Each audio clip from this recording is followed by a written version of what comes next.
This time, we tiptoe our way through watching A Quiet Place. And along the way, we ask, how did John Krasinski go from office prankster to survivalist family man? Why would anyone want to have a baby during the apocalypse? And finally, what box does this film check? Folks back home, get ready for another episode of Force-Fed Sci-Fi.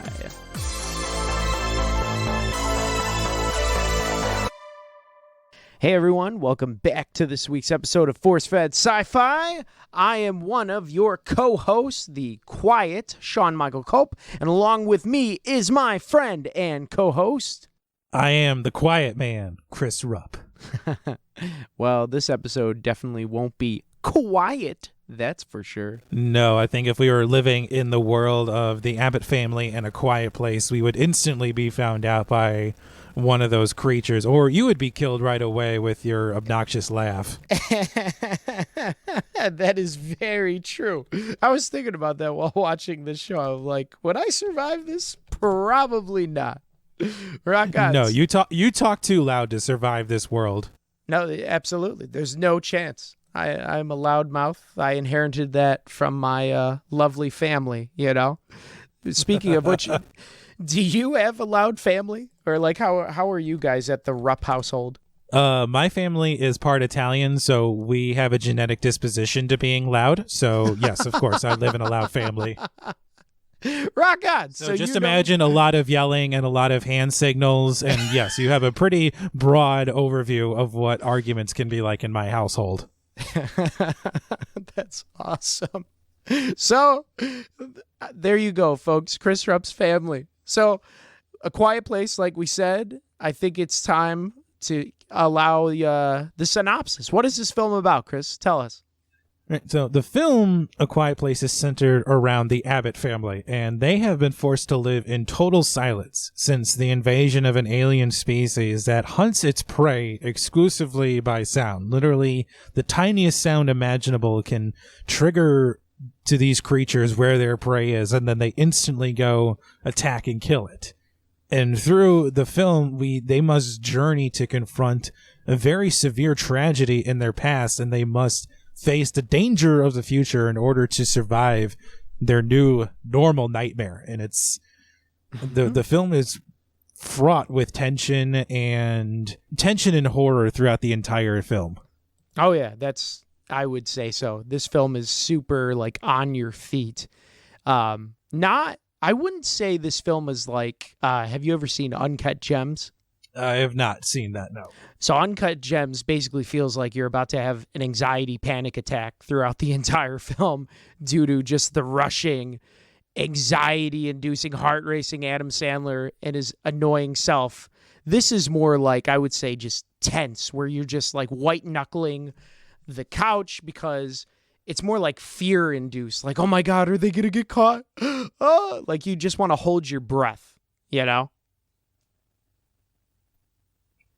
Right. Instead, we're on edge this entire time thinking that these creatures could be anywhere, just waiting for a sound to go off and strike.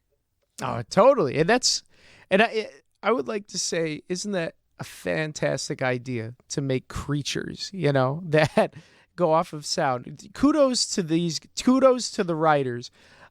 Speaking of like the writers, who made this conception? Like who decided this movie? We said John Krasinski, like he's the director, he's the man behind the madness. I think with this film, it's his second film that he's directed, if I'm correct. Did you see that?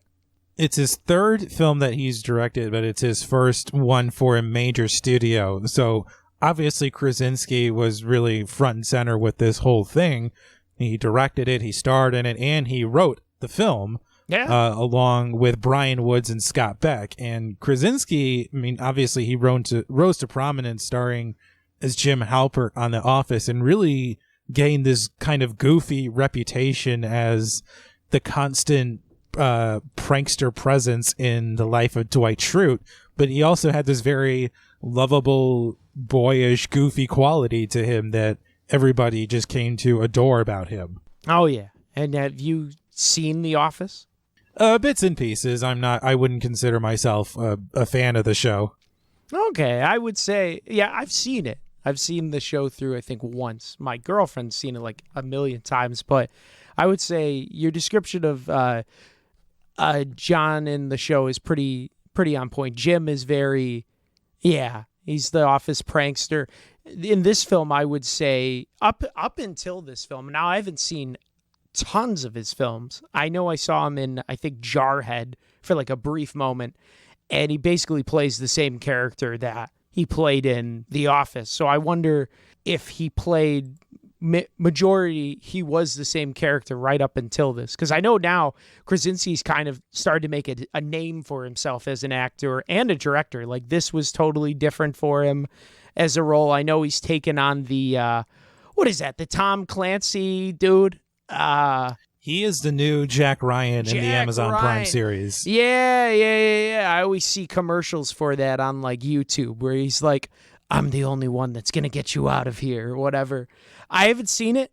To me, it just seems kind of weird seeing him play that role. But after watching this movie, I might check it out because he's just so serious in this movie, but he has that certain vulnerability as the father. I could see him maybe pulling off the Jack Ryan character. Yeah, if we're going to come up with a list of Hollywood actors who would be considered hunky and capable of pulling off action roles, I think John Krasinski would be at the bottom of that list. Right? Like, you think of all the greats in that type of series. I mean, obviously, Harrison Ford is probably the best Jack Ryan.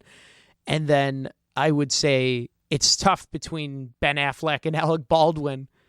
But, I mean, those two characters as Jack Ryan don't really strike me.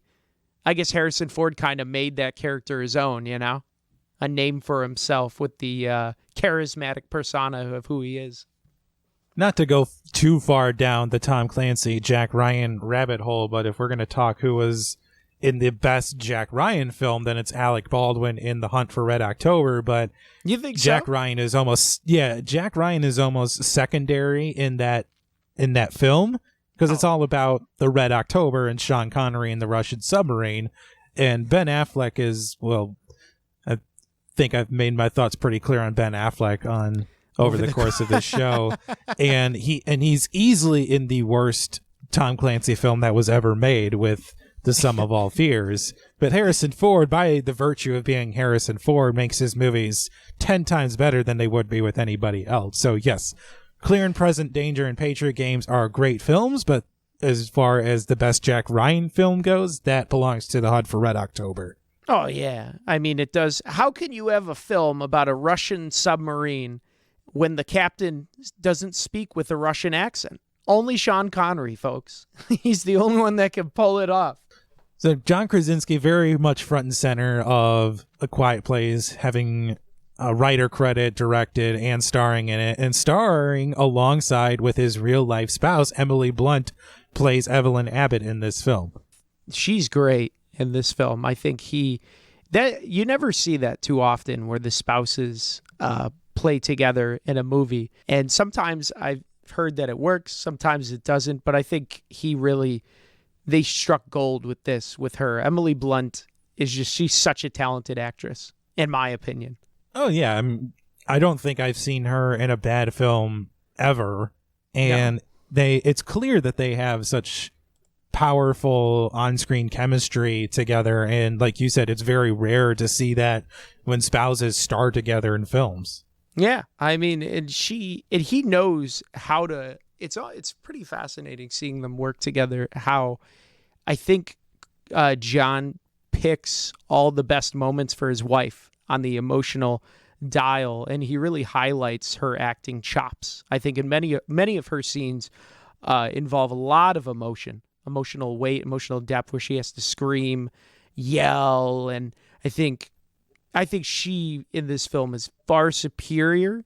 But I think as an actor, he knows how great of an actress his wife is, and he highlights that throughout this entire film. He really uses her to her full potential, in my opinion. Oh, and it doesn't just extend to Emily Blunt. Even the actors they cast to play their children, Millicent Simmons and Noah Jupe, are are incredible. They're able to display a wide breadth of emotions, and you don't feel like, even despite them being children, you don't feel like that the movie drags or becomes about the children at any point. It's about this family and their experience together. No one is meant to be above or below anybody else. They're all on a very even plane. Yeah, it's very rare to see, because like with Phantom Menace, we've talked about how that's kind of the example of child acting gone wrong. And with this film, it's more so child acting going to essentially the highest potential that it can be, because these the kids that play their children, I mean, they're not that old, but I mean, I would say they're like teens maybe, and they really just knock it out of the park with such a heavy emotional content and being so believable. I think he's great. Like, John is directing already. I haven't seen many of his movies, but they crushed it. They totally crushed it.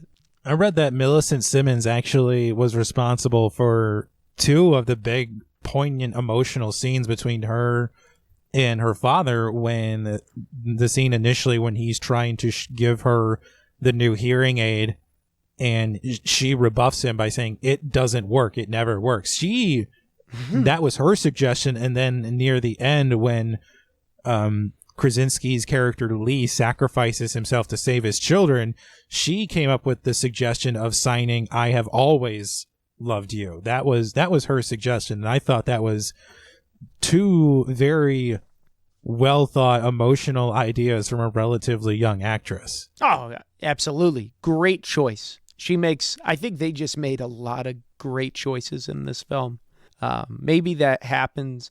Maybe that came because, like, everyone, the director's an actor, and so are, with the cast, so they kind of understand or are more willing to accept augmentations to the script and the direction, letting the actors play, so forth, to go in that direction. But that was such a good line. I was just getting chills when you said that.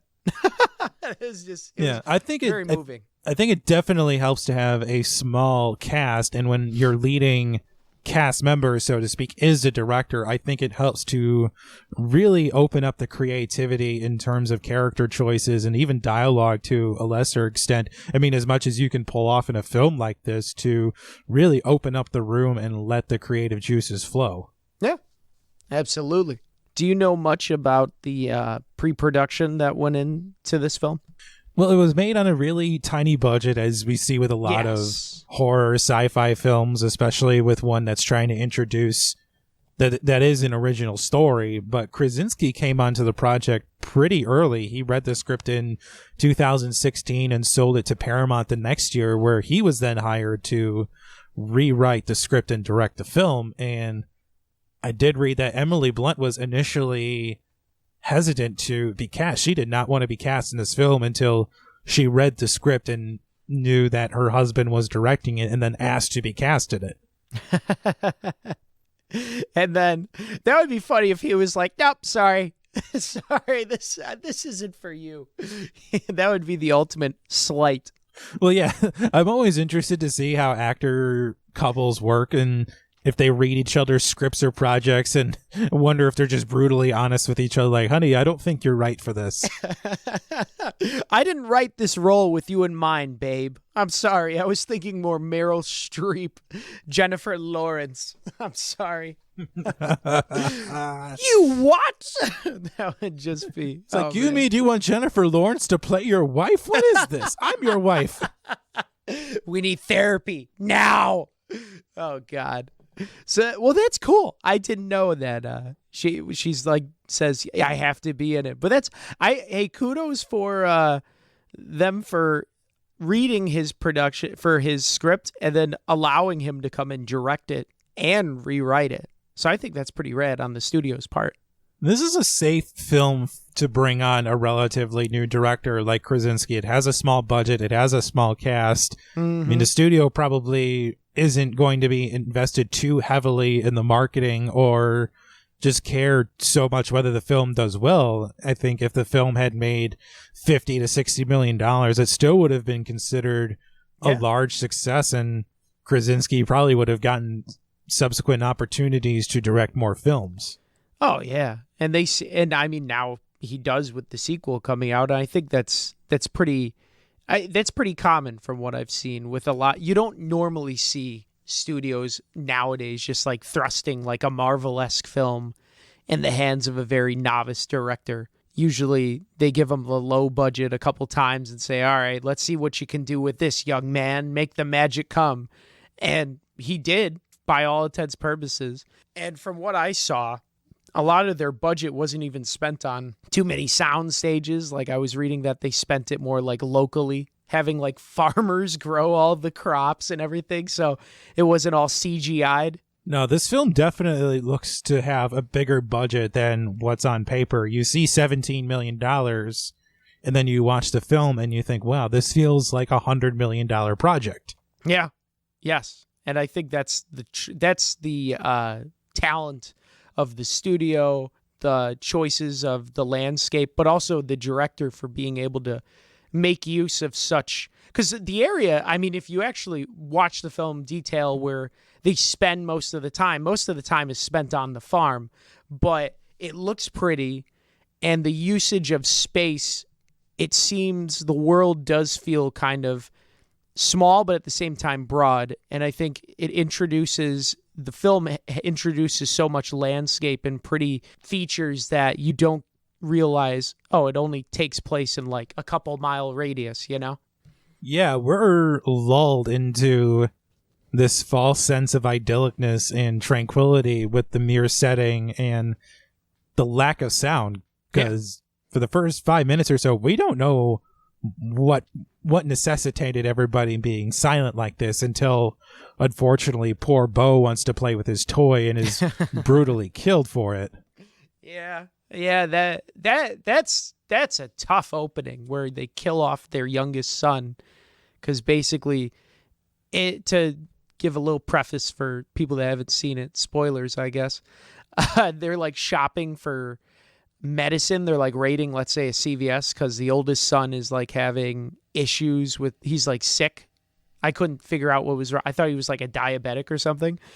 And so this kid finds like a toy spaceship, and it's got batteries, and you're supposed to be quiet. And so they take out the batteries, but then the daughter gives the batteries in the ship back to the kid after the parents leaves. The kid pushes the button and gets eaten by a monster. And it's right in like the first 5 minutes. What a brutal, brutal opening. Yeah, that sound of Bo playing with the toy, that's the first sound of the entire film. And right away, we get that music cue, courtesy of Marco Beltrami. Like, this is not a good thing that there is sound happening right now. No, it strikes the audience because it's so quiet. Their usage of sound in the score of this film, I would say, is absolutely 10 out of 10. What a brilliant choice to, especially for a newish director, to like take on a project where we're not going to utilize the dialogue too much, but they do it. I mean, it's tough, but it's such a great depiction of killing the son because it shows just how powerless they are to these creatures early on. So it sets the precedent early.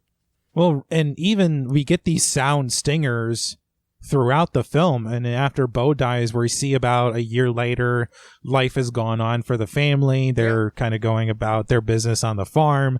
You know, after dinner, they're playing a board game, and then Marcus knocks over that lantern, and that lantern breaking is definitely loud, and we are clearly not expecting it.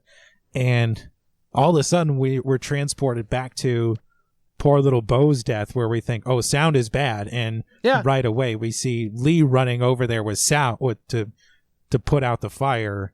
And the smallest sound in this world literally means life or death, and we just get these small sound stingers throughout the film that are used to great effect. So, do you actually think, though, the aliens could hear that, like the little thing falling over, like inside the house? Wouldn't the house like cause enough shield against like the glass that fell over? I don't know. I mean, we see throughout the film just what these creatures are capable of doing. They move pretty quick, and they're able to hear these sounds that we think are innocuous from a very long way away. So it's entirely possible they could have heard that sound and come running, or or the lantern broke and then they didn't hear any sounds after that and just gave up. I don't know. But then turns out it's not creatures on the roof. It's just raccoons that are somehow up on a 20-foot roof, just, hustling around like it's no big deal up there. Hey, man, they got thumbs. Maybe they climbed up. Those damn raccoons. Speaking of raccoons, those things are creepy as hell at night. Like, if you ever see them coming at you, I've seen them, like a pack of 3, like crawling across the ground in like 11 o'clock at night, and it is terrifying. That is the only time in my life where I've been like, I think I need a gun. I need a gun. Man, raccoons are not that scary. It's possums you got to watch out for. Possums? Oh, yeah. Well, I feel like any animal with rabies is just like a bad day. It's just not a fun time. Yeah, but I think if a film has the word quiet in there, okay, then sound is the most important element of the entire film. Like how you use it, what scenes are you using it, and the sounds within the film, and then also the score that you use. And I think Marco Beltrami did a tremendous job. I mean, granted, to me, the score kind of skews a bit more towards horror at times. Mm-hmm. But I think it's just indicative of how well-rounded of a composer he is, because he composes films across multiple genres. He's done action, sci-fi, romantic films, and it just fits perfectly in with the overall sound design of the film. Well, that's how you know they picked a talented guy if he's not pigeonholed into that. I totally agree. Also, they used sign language, like actual ASL sign language in the movie. I guess they hired like interpreters to actually show the actors how they should sign, because, like we said, the daughter is deaf in the film, and so apparently it was perfect.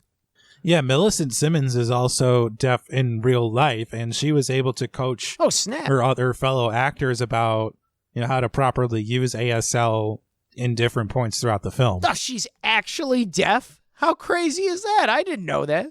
Yeah, Krasinski was he said right away that he wanted to be intentional about casting a deaf actress in the role to properly convey, what it means to be deaf. Well, how brilliant. Okay. All right, that totally makes sense. I'm like, there's no way this person is that good. It's just, she was great. Okay. And that's a good choice on his point, because if you actually have someone that's actually deaf, then they can focus on the acting portion and can bring that dosage of reality to the situation. Whereas I feel like if they had an actual actor that could hear and was portraying someone that was deaf, you do have the propensity to overact and ham it up. Right. There can be that tendency at some points, but where it turns into Jared Leto from Blade Runner 2049, Mr. Blind Man. Jesus Christ. No, we see that this is very, like, her being deaf is a central part to her character. I mean, it's the reason why she has the cochlear implant. I mean, and she plays a very central part in the film, not only as the eldest child, but then later on in the film when we find out that her implant and the adjusting the frequency of it is what brings these creatures to their weakness. Yeah. Yep. That's right. That the high frequency, correct? It like opens up because their face, I guess, like they're armored, so their face opens up and exposes the soft insides of their mind, which allows Emily Blunt to shotgun them to death. Which is an amazing scene if we're going to talk about that. Heck yeah. What'd you think of that shotgun scene? Because she's such a badass. Like especially after Day After Tomorrow, Live, Die, Repeat, I mean, and what else? Looper. She's just so awesome. Yeah, and that scene, that's another scene that's just filled with tension because we don't know, like, if they're going to be found out, what sound is going to set off this creature, and then Millicent Simmons' character is able to figure out, hey, I've seen them freak out with this frequency thing before. So she does that, and then, Emily Blunt shoots it right in the head. And I love this film has one of my all-time favorite endings where they figured out how to kill these creatures. We see two of them are going to run into the house, and the last shot is Emily Blunt tilting up that shotgun and cocking it, just saying, "All right, we're going to get them." That was awesome. Typical. It almost like turned into an action film for a moment. I kind of hope the second one has like a montage of dush dush dush dush, but that would be that would be so hammy. Yeah, if we don't get some serious alien killing in the first 10 minutes of the sequel, then I might be a tad disappointed. Oh man. So I think we're discussing prior to this film the differences in interpretation, because I know this film is kind of like there's a division on what people thought it meant at the time that it came out, with like our political landscape that's going on, etc. So what did you take from, like, what did you think about the themes of this? In rewatching the film, it's people, I think other people want to try and pull out the social commentary of it. And sometimes a film is just a film and with a much simpler theme than you think it is. But John Krasinski has remarked that the central theme of the film is parenthood. Yeah. I mean, parenthood top to bottom, dealing with loss as a parent, raising your children in, an uncertain time. And oddly enough, this notion of parenthood has become politicized by a wide margin of people. Yeah, I think a lot of the writers wrote to him and made a bunch of articles saying like how, they criticized the film because they said it was a bunch of white people. It's the typical white family living on a farm, and that them isolating themselves on a farm, being attacked by aliens was, I guess, from my understanding, was white people rejecting change in America, like the resistance of change and like the shift of the cultural landscape. And I mean, I guess you can, like, if you analyze it, I mean, if someone in college, that sounds to me like something that came from a college professor, like from a soc class. Yeah, that came from like a cultural anthropologist or something, because I did not get that feeling from the film at all, because they're able to roll with the changes of this world pretty quickly, and they want to stay. I mean, obviously they stay in their hometown, but they're able to make some pretty significant changes to their lives. I mean, well, yeah. I'm assuming they already know sign language, with their oldest daughter being deaf, but John Krasinski, Lee's character lays sand throughout the town so they don't make any noise when they walk. They eat their food on these, gigantic vegetable leaves. They don't use utensils. They don't have any game pieces for their board games because that would make noise. I mean, they have made some pretty significant changes to their lives over the course of just a year. So I don't know if I buy into the whole, white people refuse to change narrative that anyone wants to affix to this film. Or like flight. I mean, they can if they want. I don't know. I guess that's like the thing when it comes to art. It's always up to people's interpretation of the product, because once you put art out there, a lot of people say it's not yours anymore. It's up to the whims of the critics. But it's tough because when the director and like there's a division in reviews where they're like, oh, it's about parenthood. And I mean, I took away from it as parenthood. I felt like it had a lot of elements of, the kid, the female, the daughter making a bad choice, costing the family. She feels like a screw up. And then the characters overcoming the aliens, the sacrifice of the father. Like, everyone had building and they satisfied their arcs. And the whole thing, I mean, the whole conflict, I felt like that was going on outside of the aliens. If you can look past the aliens, to me was like the environment, but the whole conflict was the daughter didn't think her dad loved her, and they all felt like weak and she just wanted his love. And then that's why her line, I think, like you said at the end, "I always have," that's brilliant. I mean, I'm just getting chills thinking about it because it was just perfect. It's just a beautiful bow to fulfill that, he always cared and loved you. I think the film is about love.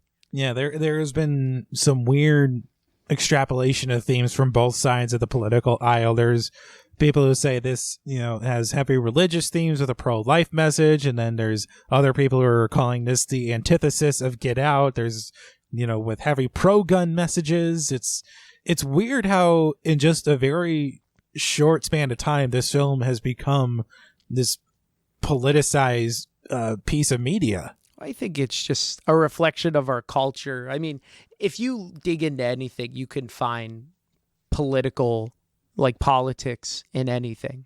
I mean, any type of modicum of media. So if you fish, you will catch something.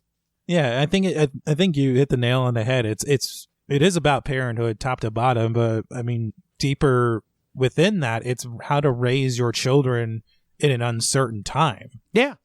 And how to prepare your children to go forth and survive and thrive in a world full of uncertainty. Yeah, I can buy that totally, absolutely, because like you said, they change. They have to adapt with all the craziness. Yeah, and this is summed up best in the film when Lee takes little Marcus out on that trip to go get more fish, and he explains to him how the sound works in the world. And we see this great moment between Marcus and Lee, asking, are you upset at her? Do you blame her? Talking about his sister, Lee's daughter. And also, like, oh, well, of course I still love her. And Marcus looking at him, does she know that? Oh. And it's this great moment between father and son about, like, hey, we've all suffered. We've all had to deal with the loss of Bo, but we've never talked about it. And then within the theme of parenthood and preparing your children for a future, there's this other layer of familial guilt. Mm-hmm. Everybody at one point in the film has this conversation with someone else or to themselves about, is there more I could have done to save Bo? Yeah. I think they covered so many topics that are really important to raising children and having a healthy relationship with your family members or in any type of relationship, to ask the hard questions and forgive and all that, to communicate. And so I think you hit it on the head. Absolutely. Yeah. Who would have known that little Marcus would be able to get through to his dad? Like, just tell her you love her every now and then, Dude, I mean, that's the thing about children. They're honest and they rule, man. At times they rule, and then at times they're a pain in the ass. So that's life. Oh yeah. I call little children, I mean, yeah, little kids are cute and all, but it's like living with a witness for the prosecution, because they will repeat every freaking thing you say. That's awesome. Oh man, what'd you think of the monsters in this? I know I saw a lot of criticism saying like they're too CGI looking. It was the #worst part of the film. But what'd you think? I would not call it the worst part of the film, because the film already is so good and fraught with tension already that, granted, I could have done with a little less visuals of the monsters, a la Jaws.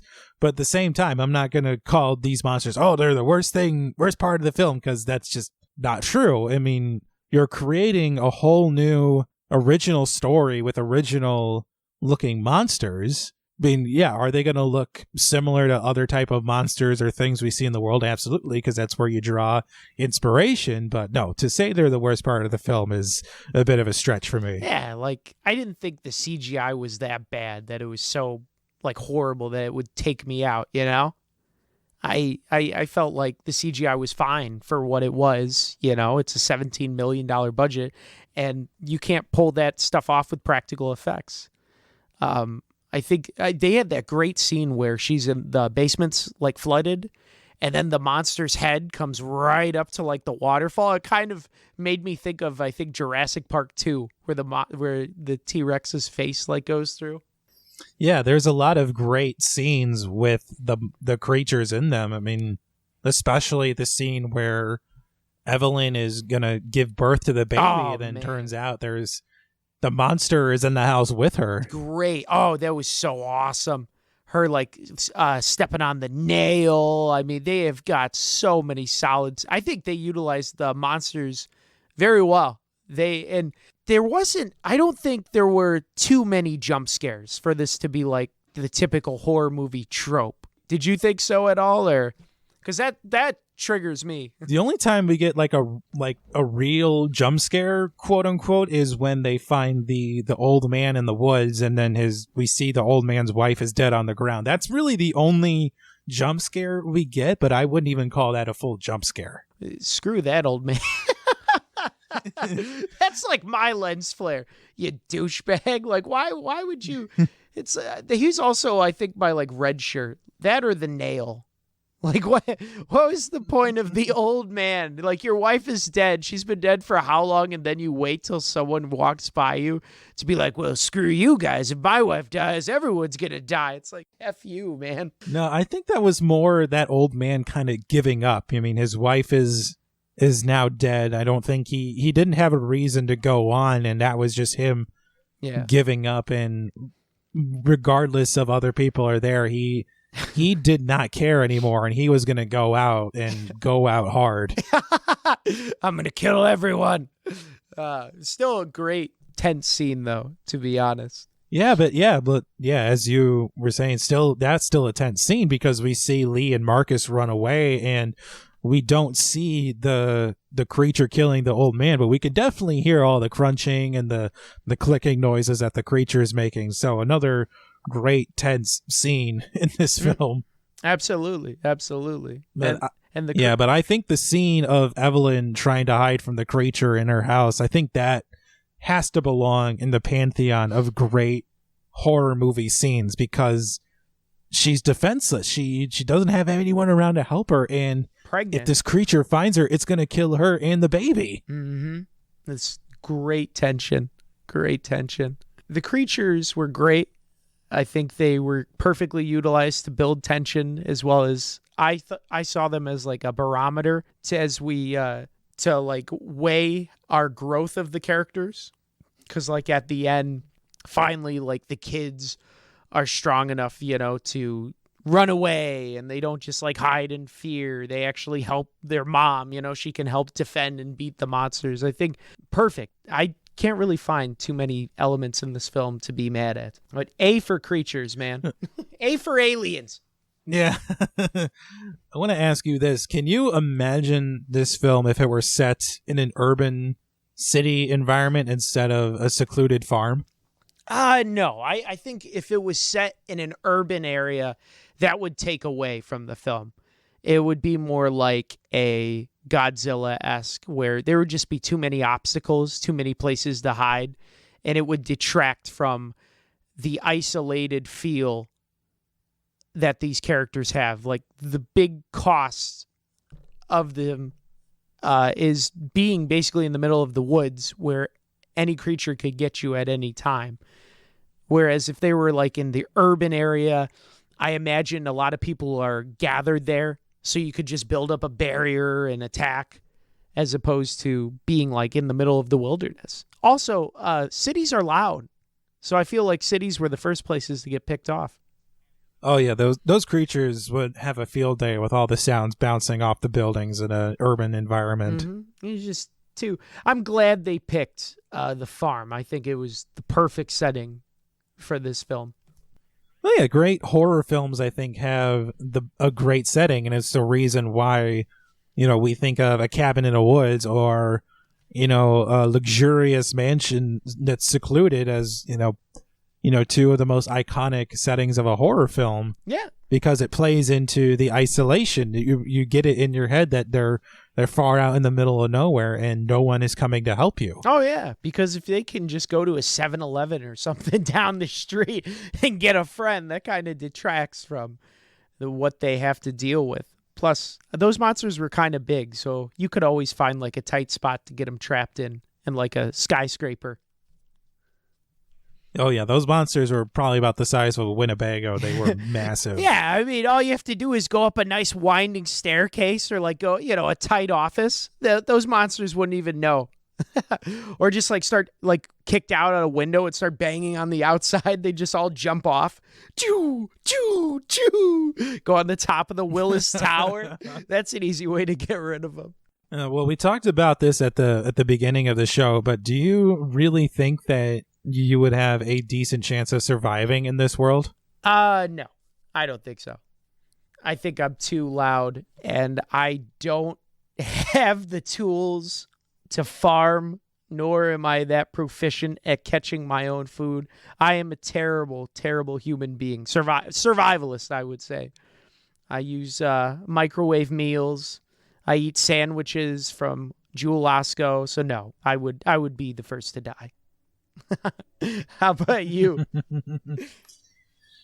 I like to think that I am a person who would try to carry on in spite of the circumstances, and whatever happens, but I wouldn't be the type of person to just give up and say, oh, I'm going to scream as loud as I can and the creatures are going to get me. So I'd like to think that I would survive, or at least try to survive in this world. And if I get killed, I get killed. Then I'll know that I tried in some way. As long as I put forth the effort, that's good. At least you're a try guy, Just yell out like John Krasinski. I think I saw some angry posts on IMDb about that. Maybe for like toxic fandom. They're like, well, he could have just thrown a heavy wrench at the wall and he didn't have to sacrifice himself for his children. I'm glad you brought that up, because I did find something for this week in toxic fandom, and the goof section of IMDb was just fraught with criticisms of Lee and Evelyn's parenting skills. It was just, it's like, really, like, they're doing the best they can in their apocalyptic world, but to me, this was the most egregious one I found, and it said that some of Lee and Evelyn's behavior is completely unrealistic given the situation that they're in. Bo's death, for example, could have been prevented easily if they had simply monitored his actions more closely, e.g. by not allowing him to wander around the store and supervise / not leaving him there alone, or by using the common sense strategy of one parent in front for recon and one in the back to keep an eye on everyone. It's like, oh, I'm sorry. I'm not on the Ghost Recon team. I mean, I did personally think of that while watching the film. I was like, why is this kid left in the back? The youngest one. If anything, put the deaf girl. Or, but I also get that Emily Blunt was caring for the older brother. So she was kind of like attached to him. And John Krasinski's character was leading the way. So maybe they could have put everyone in between, but we also then wouldn't have had a movie or a conflict. So poop on you. Right. Just parenting pedants just got their panties in a wad after watching this film and just had to take to the internet, though. Oh, of course, right? Oh my God. I saw a couple of them where they felt like it was unrealistic about the sound. They felt like, oh, well, like I said with the one of the man in the woods, how he apparently had no self-control to not vocally react to his wife when it actually happened. But when Lee and Marcus pass him, he suddenly has to scream, even though it now puts more people than him in danger. Yeah. Someone got Newsflash, it's a movie. Someone got so mad at that. I guess they could, if you were to nitpick, sure. Like the sound thing was a little, they did struggle with the barometer of like what was loud. Because sure, with the fireworks scene, the entire farm would have been swarmed with the aliens, when she's pregnant and such. But at the same token, how do you know that the fireworks weren't too loud and actually caused the aliens to disperse because their ears couldn't handle it? Man, I don't know. I mean, I always say this. It's a movie. It's a movie, man. But with every movie comes toxic fandom. Yeah, and those were things that bothered other people. But Sean, did you have something that bothered you? I mean, you mentioned your lens flare a little while ago with the old man, but was that your only one? I think other than, I mean, I thought the nail was great and awful at the same time. I was kind of confused why there was such a big nail left in the middle of the stairs. But I mean, I also get maybe they didn't want to pull it out because it would cause too much noise. But that scene kind of bothered me because I'm like, oh, come on. She doesn't need the nail, like, to stab herself, impale herself through the foot. But, it raises the tension, so I got that. Though, to go on a side quest, Alexis, while we were watching the film, was like, hey, Sean, you know what would be funny? What if, like, it was a trope in the movie? Every time a person went down the stairs, they stepped on the nail. Ah! Like the aliens at the end going down the stairs. Ah! And they all just, like, barrel roll down the steps. Yeah, Emily Blunt and Daniel Stern from Home Alone now share the cinematic distinction of having stepped on a nail. God, that was so painful to watch. I actually didn't watch it, to be honest. I closed my eyes because, I just hate that type of stuff.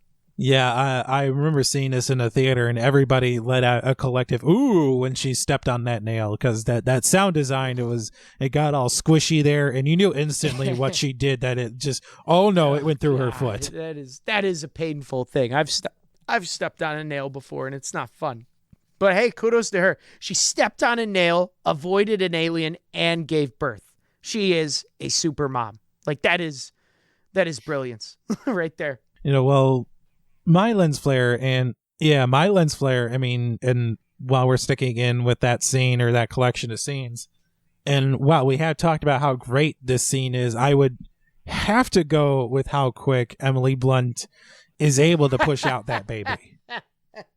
That is true. Unless she gave the push to end all pushes, there is no way that baby is coming out in 2 minutes. There's just no way on God's green earth. Just, woo, popped right out of there, baby. I didn't think of that. That's hilarious. Actually, I think Alexis said that. That's right. Oh my God, she just, like, pops that thing out of there like a champagne bottle. Yeah, just real quick, fireworks are done, John Krasinski shows up, boom, we have a baby. Like, wow, like, okay, that was quick. That's all it takes, man. Just quick pop. I guess they redefined birth, and no epidural either. Good Lord. Yeah, no drugs, no nothing. She was just like, this baby is coming out, and I'm going to push as hard as I can. So ladies that are listening to this, if you have ever had children, is it possible to give birth in less than 2 minutes? Can you just, like, shoot it out of there like the popping bottles like champagne or anything? Yeah, right, still not possible. Well, that's good, man. Did you have any yellow shirts or anything? I did. I had a yellow shirt, but normally here at this point in the show, I would have chosen that poor little raccoon that got slaughtered as my red shirt. But quite frankly, I was impressed that it was able to survive that long in this world, given how noisy those freaking rodents are.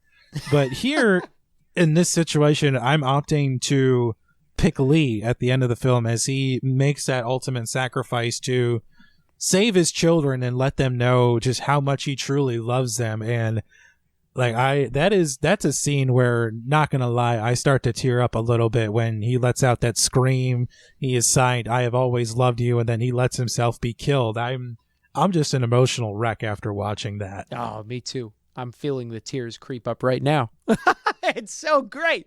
It's just, he satisfies his arc from a story writing perspective. It's a nice little bow. It's so sad, but it's so beautiful, where you're like, the ultimate sacrifice of being a parent. We are what they grow beyond. To quote Yoda.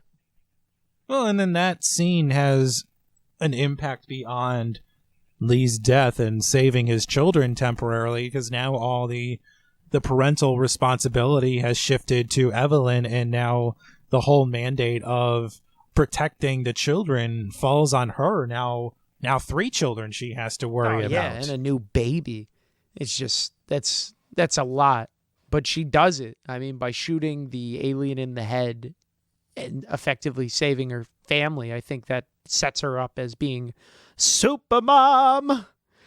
Did you like the epic foreshadowing at the beginning of the movie when the son was in the car driving the wheel, like moving the steering wheel? I was like, hey, Alexis, I bet that kid's going to end up driving the car at the end of the movie.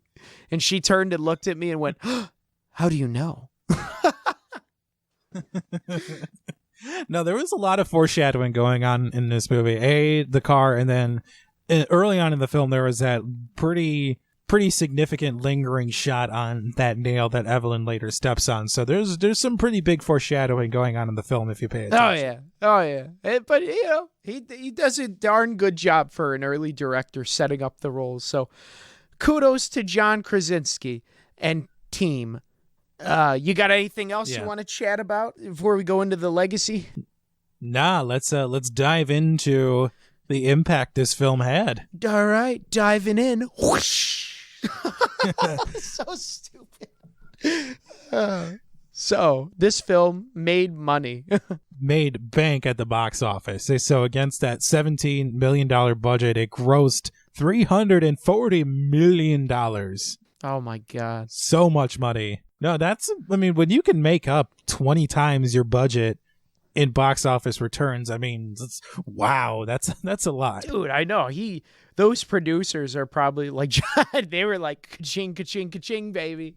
They're just like, we rich. Yes. Like that is a win. And then, it was reviewed very well on Rotten Tomatoes. They gave it a 95% based on 367 reviews. So take that for what you will. Even Metacritic gave it an 82 out of 100. Yeah, I find the Metacritic rating to be a bit low, to be honest. And I think it was all those people who took to the IMDb goof section to complain about the parenting skills. Yeah. That also went to Metacritic to complain. Well, Metacritic always is pretty low. Sometimes when Rotten Tomatoes is too high, I look to Metacritic to find the truth in life. But I think it was a little low in this. You know who was a huge fan of this film? Who? Was Stephen King. He called it extraordinary. Hey, well, I guess that's good, right? He's happy. Well, anytime you can impress Stephen King, I think is a win. I think that is. He's probably salty that he didn't write a book like this. No, he's probably salty that he's had like 20 crappy adaptations of his great books. And these guys come out and just write this brilliant. Hey, well, thanks, Stephen King. You're the bomb. It was also nominated for one Academy Award for Best Sound Editing. Makes sense. Only one, I know, insane, and it lost that award to Bohemian Rhapsody, the Freddie Mercury Queen biopic from a couple of years ago. I didn't see that, so I can't really say on how I felt the sound was in that movie. I mean, it's Queen's song, so I'm sure that's why it won. Everyone's like, Queen! Yeah. But also nominated for 5 Saturn Awards, including Best Horror Film, Best Performance by a Young Actor, Best Writing, Best Editing, and Best Special Effects. And it did win for Best Writing, so it gets a win in that column there. Oh, there you go. It is good writing. So kudos. Kudos to Scott Beck and Brian Woods, too. I mean, those guys, Brian Woods, they penned a damn good script. And as we've mentioned periodically throughout the episode, the sequel is forthcoming. It was originally set for release back in March of 2020, but due to the COVID-19 pandemic, it's ruined everything. The sequel was then pushed to September 4th of 2020. So at the time we're recording this, it's coming up in just another couple of months. John Krasinski is set to return. The rest of the cast is set to return.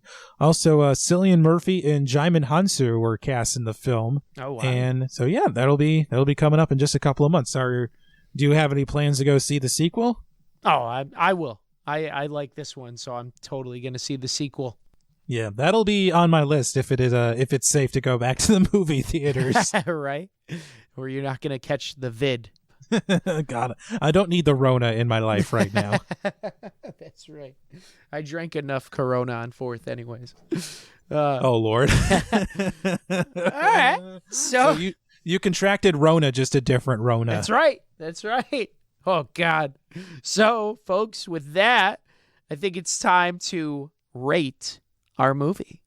Yes, that's right, folks. With force-fed Sci-Fi's rating scale, we have the wouldn't watch, would watch, would own, and would host a viewing party.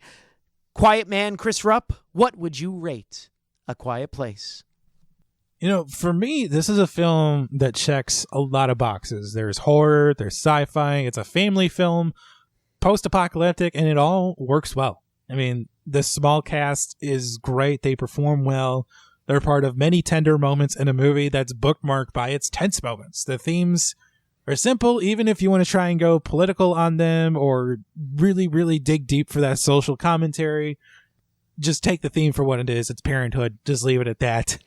A Quiet Place isn't an experimental film, and I feel like it really a less experienced director, like somebody like Krasinski, could have made this an experimental film and had it totally be in silence, and yet it feels more like a polished effort from still a relatively new director, and I'm eager to see what John Krasinski's directing career looks like in the future. And as we've mentioned before, the sound design is the biggest attractor to this film, and to me, I think this deserves to be seen in the highest possible format available. And for that, I'm calling this a would host a viewing party. Oh, man. Well, that's... Yeah, there's nothing about this film that I don't love. And I feel like it's a high watermark to set for somebody like Krasinski who doesn't have a lot of directing experience to his name. And as I've said, I'm eager to see what he does with his future as a director.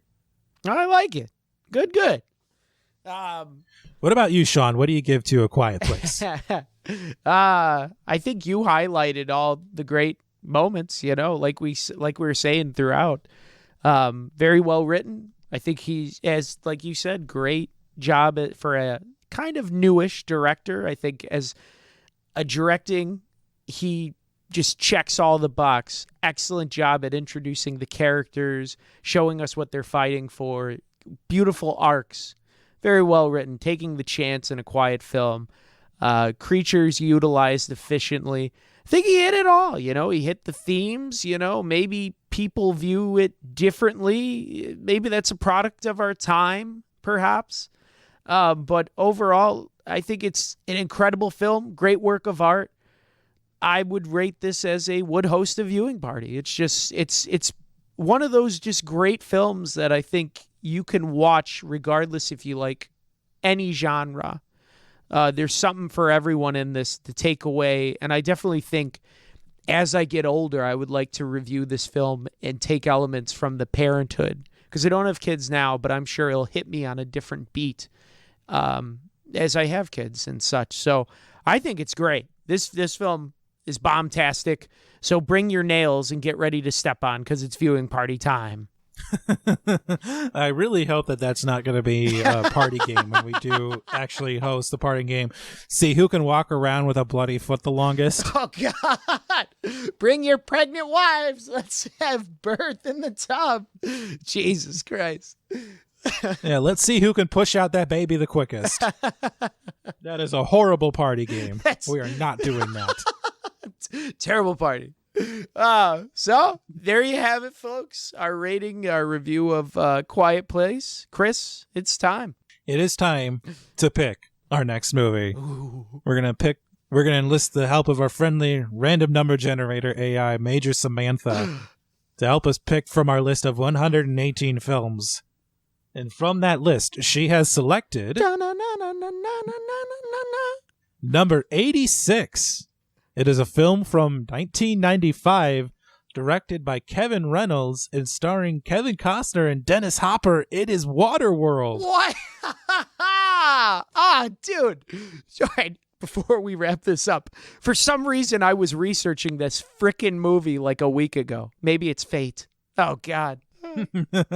Well, oh my, how your mind has perfect timing. So that is going to be our movie for next time. And if you enjoyed today's show, please head on over to Apple Podcasts and leave us a 5-star review. It really helps to drive us up the charts as well as help people like you find the show. We are across the spectrum of social media with Facebook, Twitter, and Instagram, all at ForceFed Sci-Fi. You can check out and download episodes from Apple Podcasts, Google Podcasts, Spotify, the iHeartRadio app, or wherever you find podcasts, and go ahead and hit that subscribe button so you never miss an episode. Finally, you can check out our website, forcefedsci-fi.com, for show notes and links to all of our social media. So for all of us at the ForceFed Sci-Fi team, we will see you next time.